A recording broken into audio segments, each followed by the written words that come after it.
Hello, in this video we will see another application of Dedekind product theorem and generally of computing degrees to being able to answer which irrational numbers can be expressed by other irrational numbers.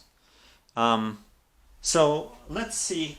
The entire video will be just essentially about examples and questions. So question number 1.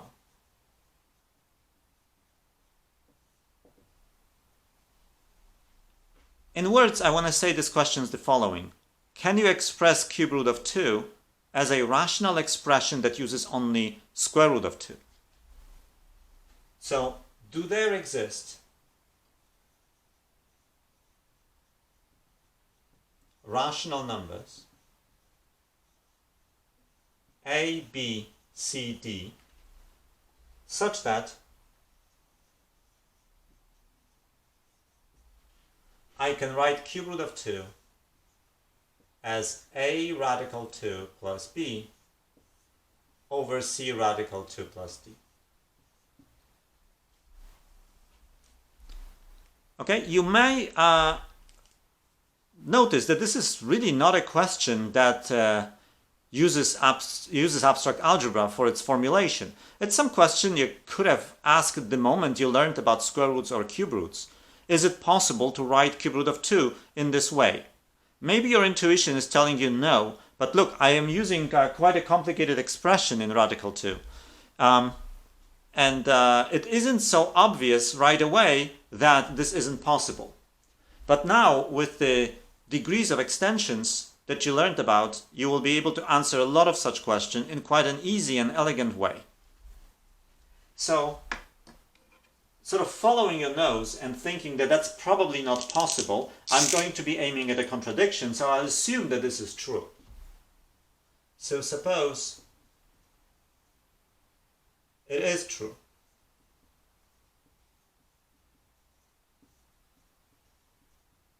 Plus d, and a, b, c, and d are rationals. Then look at this fraction. I know that the top definitely belongs to the Q adjoined radical 2 field. Essentially, almost by definition, anything in that field can be written as a rational plus rational times radical 2. Note that also the denominator belongs to this field.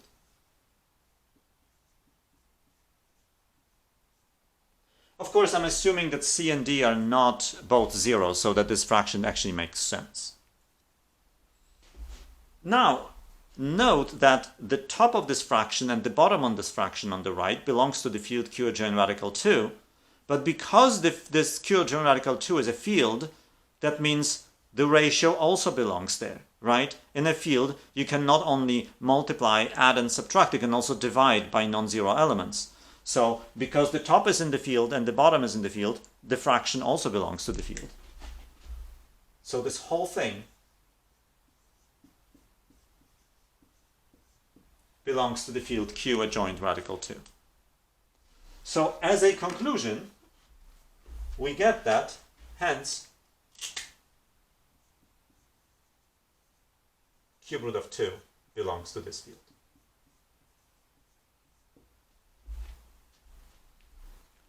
Okay, so I claim now, therefore, the field Q adjoint cube root of 2 is actually a subfield of Q adjoint radical 2. Why is that true? So this is just a general statement. So if F inside K are fields, if F is a subfield of K,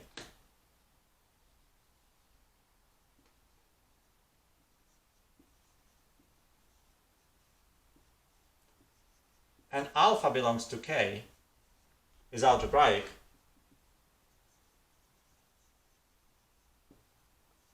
over F,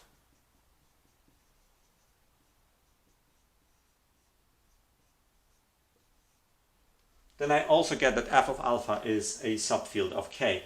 Well, why is this? Because everything inside f of alpha can be written as a0 plus a1 alpha plus a2 alpha squared and so on, an alpha to the n, where all the ai's are in k. Sorry, are in f.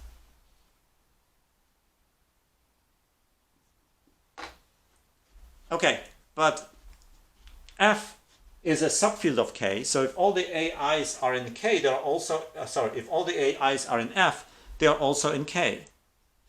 And alpha is in k. And now k is a field, so that means I have an element of k plus an element of k times an element of k plus an element of k times a square of an element of k. So this entire expression must lie inside k. Okay, so this is then always true. So because I have that cube root of 2 is an element of this field, this is my k here, therefore q adjoined that cube root of 2 is a subfield of that field. Oh, let's draw the diagram then. So I have q at the bottom, I have q radical 2 at the top, and I have q cube root of 2 somewhere in the middle. And I know some of the degrees. This degree is 3 because the minimal polynomial of cube root of 2 over q is x cubed minus 2, which is degree 3. This degree is 2 because the minimal polynomial of radical 2 over q is degree 2. Okay, so what could be, there are two ways to see a contradiction here. So this is first of all contradiction because a three-dimensional vector space cannot live inside a two-dimensional vector space.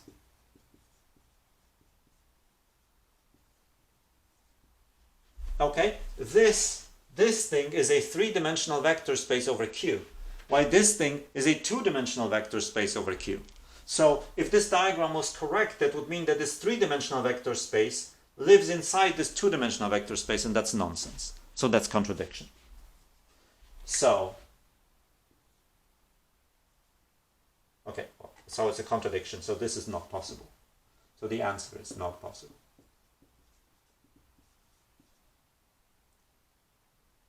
No such A, B, C, D in Q exists.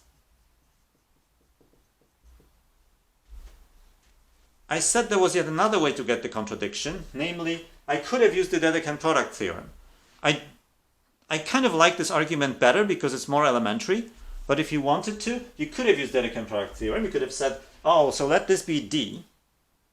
I don't know what it is, but it's some integer D. And then 3D would have to equal to 2 by the Dedekind product theorem. And of course, there is no such integer D, so that 3D is equal to 2. So in either case, the conclusion is, now you know that cube root of 2 cannot be expressed by rationals and radical 2. Let's check if it's possible the other way around. So I'm just going to erase this and change the question a little bit. So do there exist rationals A, B, C, D? I'm going to even add 2 more.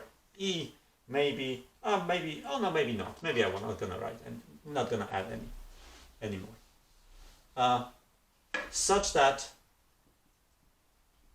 I can write radical 2 as A plus B cube root of 2 plus C cube root of 2 squared. And how about I'm just going to do D plus cube root of 2. D plus 4 cube root of 2. How about that?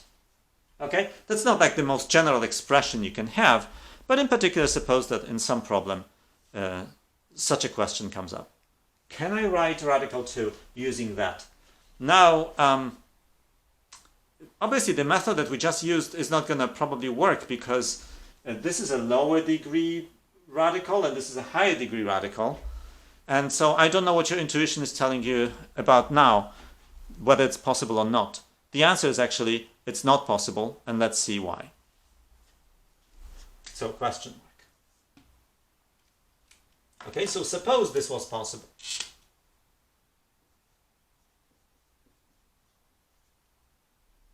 Suppose there exists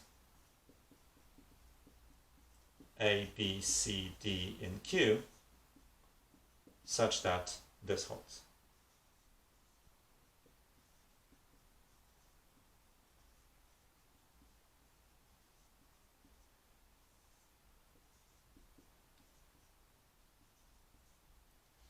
And I again argue exactly the same way I did last time.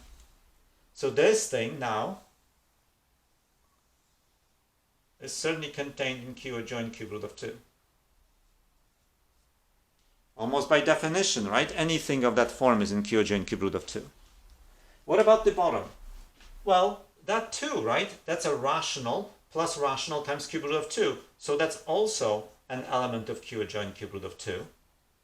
And because Q adjoint cube root of 2 is a field, therefore the ratio is also going to be an element of that field. So that means so radical 2 is an element of that field.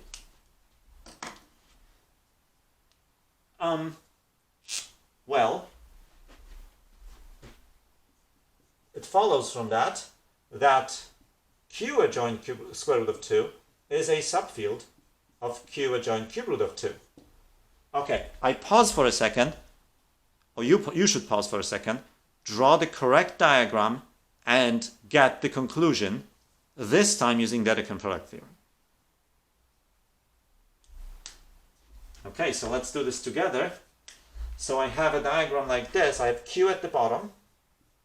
I have Q adjoint square root of 2 here, and then I have Q adjoint cube root of 2 here, right? Q sits inside Q adjoint square root of 2, which sits inside Q adjoint cube root of 2. I know some degrees here. This is 2. Why? I'm not going to write this anymore, because the minimal polynomial of square root of 2 over Q is quadratic. This is again an extension over Q. What's the degree here? Well, the degree of Q adjoint the degree of the minimal polynomial of cube root of 2 over Q is 3, so this is 3. And let this be D, so by Dedekind product theorem, I get that 2D is equal to 3. Contradiction. There is no integer such that 2D, there's no integer D such that 2D is equal to 3. So this is not possible. So the answer, no.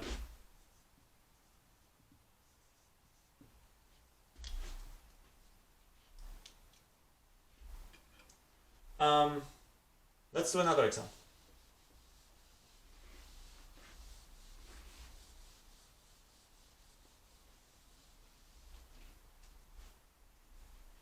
So question 3.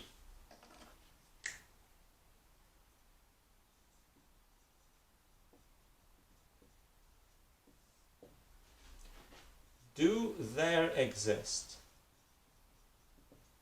rationals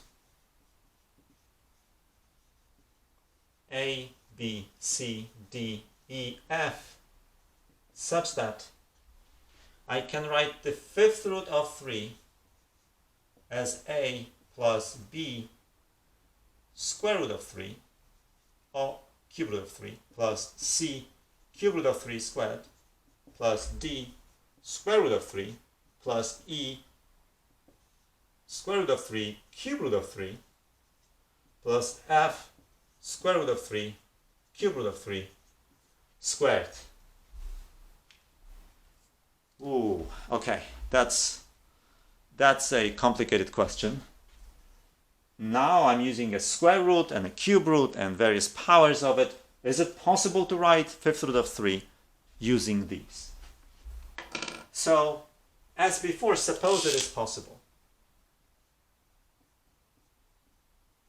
Suppose such A through F exist in Q, right? So, then I'm just going to call this star, and I'm going to just say the right-hand side of star belongs to what field? Okay, if you wish, you can pause the video now and think about what field should this star belong to. So let me give an answer now. All right, so it's going to be Q.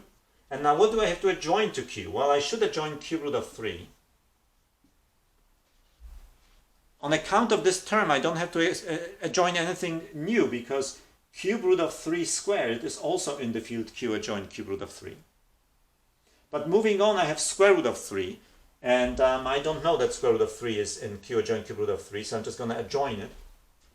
If it already were in that earlier field, then that just adjoining it on top of it doesn't really change anything. Now, this element I already know is in this field, because that's a rational times this times that.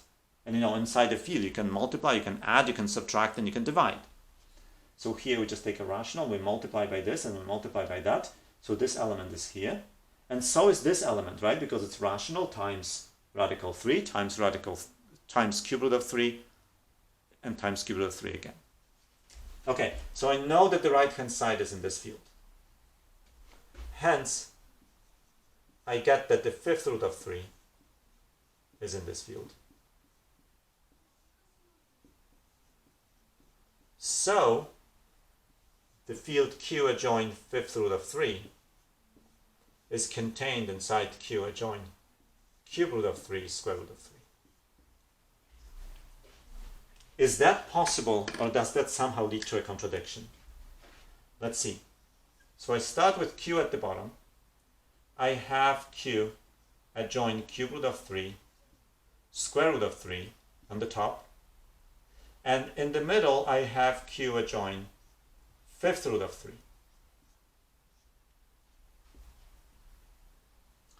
So how did I go about this last time? Well, I said, I know this degree and I know that degree. And then I somehow got a contradiction that the middle degree here couldn't be an integer. Do I know this degree? Yes, the degree is 5. 5 because the minimal polynomial of fifth root of 3 over Q is x to the 5 minus 3. How do I know that? How do I know that that's the minimal polynomial? One way, this degree is kind of high. I cannot just say, oh, this polynomial has no roots in Q, therefore it must be irreducible. Because the degree is 5, and the roots argument only works for degrees 2 and 3. However, there's another way to see that this polynomial is irreducible. Do you see what's the way? Yeah, it's the Eisenstein criterion. I can use the prime 3 to conclude that by the Eisenstein criterion, this polynomial is irreducible because it's a monic polynomial. 3 divides all the other coefficients. The only other coefficient here is minus 3. 3 divides it. But 3 squared does not divide the constant term. It doesn't divide 3. So, as x to the 5 minus 3 is irreducible by the Eisenstein criterion.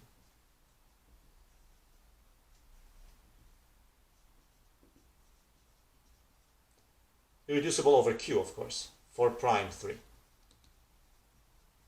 Okay, so that's 5. But I don't immediately know what this degree is. Instead, I'm going to go in steps. And I'm going to first adjoin cube root of 3, and then on top of it, I get that. So I'm going to use Dedekind product theorem to already know what the degree here is. So here I get degree 3. Okay? I don't need to explain why, because the minimal polynomial of cube root of 3 over Q is x cubed minus 3. Here, let's call this degree D. I get that D is less than or equal to 2 as radical 3 is a root of x squared minus 3, which has coefficients in Q adjoin cube root of 3 Okay, as we argued in the other cases, if I can find a polynomial with the right coefficients, and this polynomial has coefficients in Q, so in particular it has coefficients in this field, I don't know that it's minimal, I don't know if it's the smallest possible degree, but, well, I know that the degree therefore is less than or equal to 2. I could now argue that the degree actually has to be 2. I leave it to you as an exercise to actually compute this degree from the top to the bottom, and from the bottom to the top, using the methods we used before. It's like in this problem with the cube root of 2 and the square root of 3. Very similar. But for this argument, I actually don't need to even know what that is, because I argue like that. I know that d is less than or equal to 2, so d is 1 or d is 2. And this is, let's call this degree here E.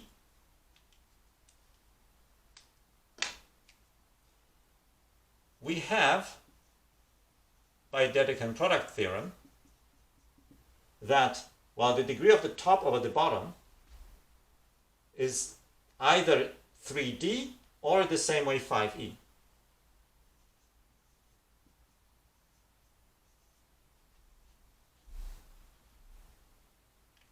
Okay, so suppose, well, actually, I don't even need to do that. I can just now say, therefore, 5 divides 3d. Right? If these two are equal, then 5 must divide the left-hand side, but that means 5 is a prime, so 5 divides 3. Oh, that can't happen. I know 5 doesn't divide 3, so 5 must divide d. Oh, but what do I know about d? I know that it's less than or equal to 2. Right? Or in other words, it's d is equal to 1 or 2.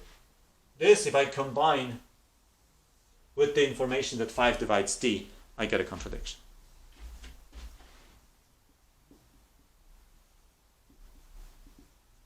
So the answer here is no. No. I just want to stress that this illustrates the power of abstract algebra. Because imagine that I ask you that question, and I didn't give you any of the tools of the abstract algebra. I didn't give you the Dedekind product theorem. I didn't give you the degrees of extensions. Can you imagine the complexity of the calculation to show that A, B, C, D, E, F do not exist? I'm not even sure what you would do with this expression to show that you cannot get equality. Okay? It will be very complicated. So let's do last question.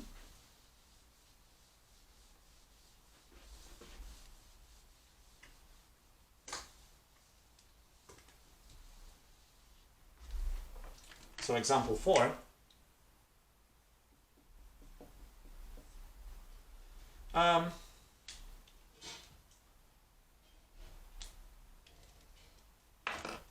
So question 4, do there exist rationals A, B, C, D, E, F such that now I want the 6th root of 3 to be written as A plus B cube root of 3 plus C cube root of 3 squared plus D square root of 3 plus E square root of 3 cube root of 3 plus F square root of 3 cube root of 3 squared. Can you do that? So if I were to try to get a contradiction here, I would again notice that the right hand side, so if such A through F existed, then the right hand side belongs again to the same field as before.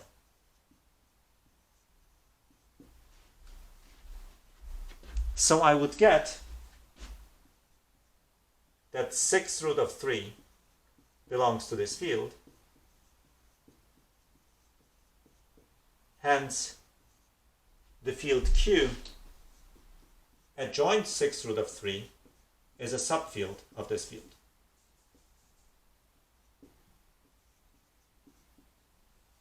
So what kind of diagram would I get? I would get Q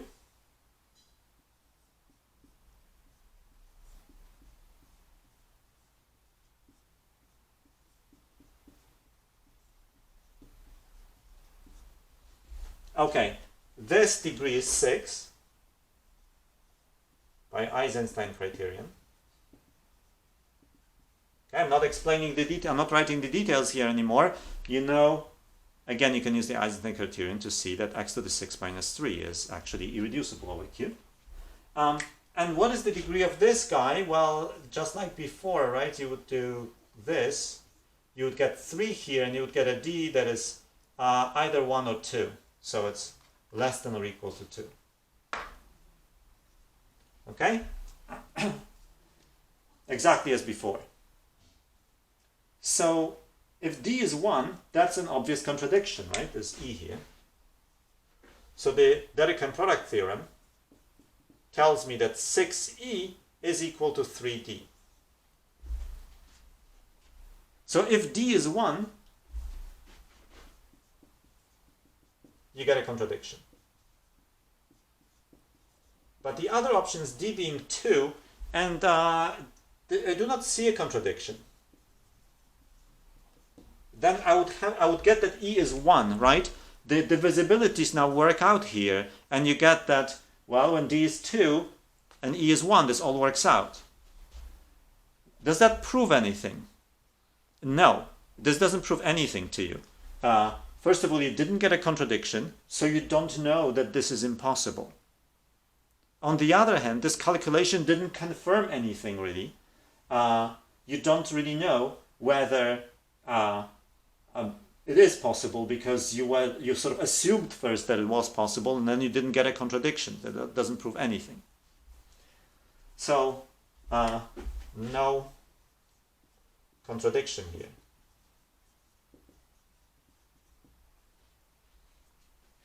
So this argument was inconclusive. But if I get something like this, I maybe start suspecting that, wait, maybe this is actually possible.